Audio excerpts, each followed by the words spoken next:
Itamar Ben-Gvir visits and prays at the Al-Aqsa compound in breach of a decades-old agreement as Israel continues to pummel Gaza amid a worsening humanitarian crisis. OPEC Plus agreed to boost oil production by 548,000 barrels per day from September, in a move that could further reduce gas prices this year. A state of emergency was issued in Portugal as Iberia faces severe hot weather and the threat of worsening wildfires. Far-right Israeli National Security Minister Itamar Ben-Gvir visited and prayed at Jerusalem's holiest site, the Al-Aqsa Mosque compound, breaking a decades-old agreement that allows Jews to visit the site but not pray. The provocative move was met with widespread condemnation from Palestinian and regional leaders who view it as an incitement. His visit and prayer comes in protest to Hamas releasing a video of an Israeli hostage under captivity in Gaza, which he says was tactically released to pressure Israel into a deal. The video showing a 24-year-old Israeli appearing thin and malnourished sparked uproar and piled pressure on Prime Minister Benjamin Netanyahu's government to strike a hostage deal. Netanyahu says Hamas is using videos of horror to break Israel into entering a deal and promised to continue fighting until all hostages are returned. Netanyahu also said his office spoke with the International Committee of the Red Cross to seek help in providing the hostages with food and medical care. The Red Cross called for immediate access to hostages to provide them with urgent care. Hamas says it's ready to respond positively to the Red Cross requests if humanitarian corridors in Gaza are opened in a, quote, regular and permanent manner. The UN says 500 to 600 trucks carrying aid are needed daily to satisfy the needs of Gaza's 2 million population, while only a fraction of that enters. The Hamas-run Gaza Health Ministry says so far 93 children and 82 adults have died from malnutrition-related causes. The UN says these numbers are expected to increase as Israel continues to limit aid entering the enclave, accusing it of manufacturing a humanitarian catastrophe. 33 Palestinians were killed on Sunday en route to an Israeli-backed Gaza Humanitarian Foundation aid site. GHF sites have seen regular fatal violence since the U.S. company began operations in late May. Eyewitnesses say Israeli soldiers opened fire at crowds of people, allegations the group and Israel deny.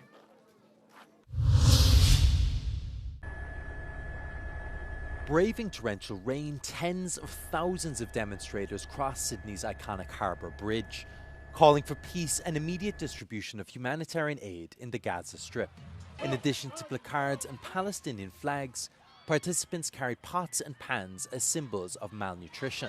The organisers were given the go-ahead to hold the march at the last minute by a Supreme Court decision, despite initial objections from the authorities. Among the marchers was Julian Assange, founder of the WikiLeaks platform. The Australian government is under domestic pressure to move towards immediate recognition of the state of Palestine, following recent examples set by France, Canada and the UK. In an interview, Australian Prime Minister Anthony Albanese set as a precondition for recognition of a Palestinian state the fulfilment of long-term security conditions for Israel. OPEC Plus agreed to boost oil production by 548,000 barrels per day from September, in a move that could further reduce gas prices this year. The group had been curtailing production for years to support oil prices, but changed course after calls by US President Donald Trump to ramp it up. The decision comes amid increasing US pressure to bring Moscow to the negotiating table to end their ongoing full-scale invasion of Ukraine. Azerbaijan has hailed its new natural gas pipeline to Syria following the completion and inauguration of the project in a coordinated regional effort to stabilize Syria's energy sector post-Assad. Speaking to Euronews, Azerbaijan's Minister of Economy, Mikhail Jabarov, said Syria now becomes the 14th country that Azerbaijan supplies natural gas to. We all know that Syria is going through the process of rebuilding, bringing back the economy back to normalization, and of course reliable energy supply is of crucial importance in that regard. gas to be supplied by Azerbaijan to Syria will no doubt contribute to ensuring more stable energy supply, power production, and according to our estimates, will satisfy the demands of millions of people there. So with this step, we reopen important page of bilateral relationship, and I think this is just the beginning. This project is also a result of the alliance strategic partnership relationship which Azerbaijan and Turkey enjoy. This project would not be possible without goodwill and cooperation of both of these countries' leaders. Syria is 14th country that is going to receive natural gas supplies from Azerbaijan via pipeline, different pipelines, and this is what is making Azerbaijan a growing energy supplier. The project is expected to provide electricity to around 5 million households in Aleppo and improve supply from between 3 and 4 hours a day to 10 hours a day. Poland is extending its temporary border controls with Germany and Lithuania until October 4th. This was announced by Interior Minister Marcin Kierwiński on Sunday. The reason given was continued concerns regarding irregular migration. Increased security measures have made the route via Belarus and Russia largely impassable, which is why migration movement is increasingly shifting to other EU states, especially Lithuania and Latvia. Warsaw also claimed that illegal migrants were entering Polish territory through Germany. In response to illegal migration, Germany has also introduced controls at all its borders. Germany and Poland are both part of the visa-free Schengen area, which typically allows citizens to travel across borders easily for work or pleasure. Member states are allowed to introduce border controls in times of serious threat, according to the EU.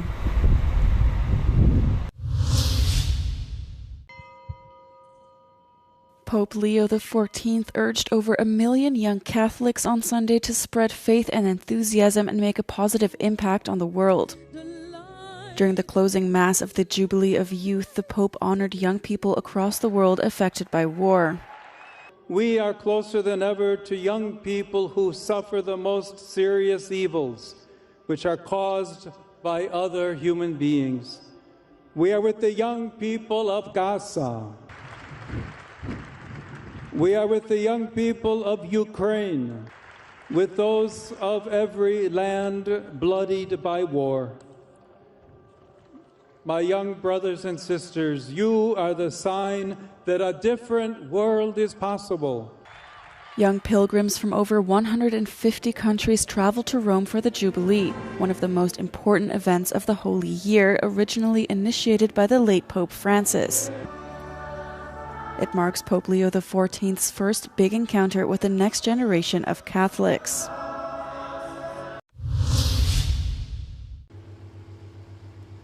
Mainland Portugal entered a state of emergency on Sunday due to the worsening risk of wildfires as a result of severe hot weather.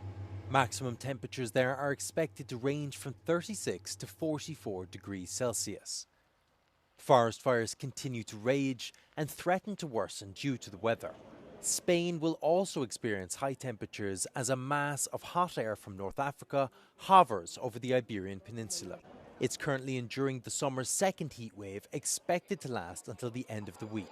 The heat wave in both countries is expected to reach its peak intensity on Monday and Tuesday, with red health alerts being issued across the region. Typically cold Nordic countries are also being seared by truly unprecedented heat, according to local authorities. Scientists say the region went through its longest heat wave since the 1960s, with temperatures regularly soaring past 30 degrees Celsius. The area has also been hit by storms and lightning strikes that have sparked wildfires. Warnings were issued in eastern Poland for storms, rain and heat over the weekend. Strong winds of up to 80 kilometers an hour and hail are expected. Authorities are also warning of heat wave conditions, with temperatures in the affected regions expected to hover around 30 degrees Celsius. However, the long period of unstable weather that has characterized this year's Italian summer is finally coming to an end.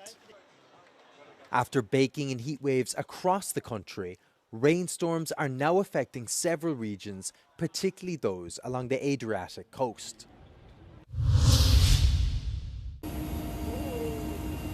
The Krasheninnikov volcano in Russia's Kamchatka has begun erupting for the first time in nearly 600 years, according to the region's volcanic eruption response team. It comes after the region's Ministry of Emergency Services issued a tsunami warning following a 6.8 magnitude earthquake, which has since been lifted. The volcano is situated in Russia's eastern volcanic belt, one of the most active volcanic regions on Earth.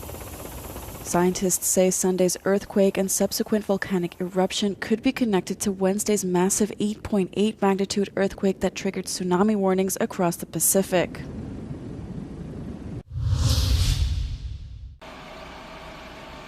South Korea's military said it started taking down propaganda speakers along its border with North Korea. The move is part of an effort by South Korea's new liberal government to reduce tensions with Pyongyang. 우리 군은 오늘부터 대북 확성기 철거를 시작하였습니다.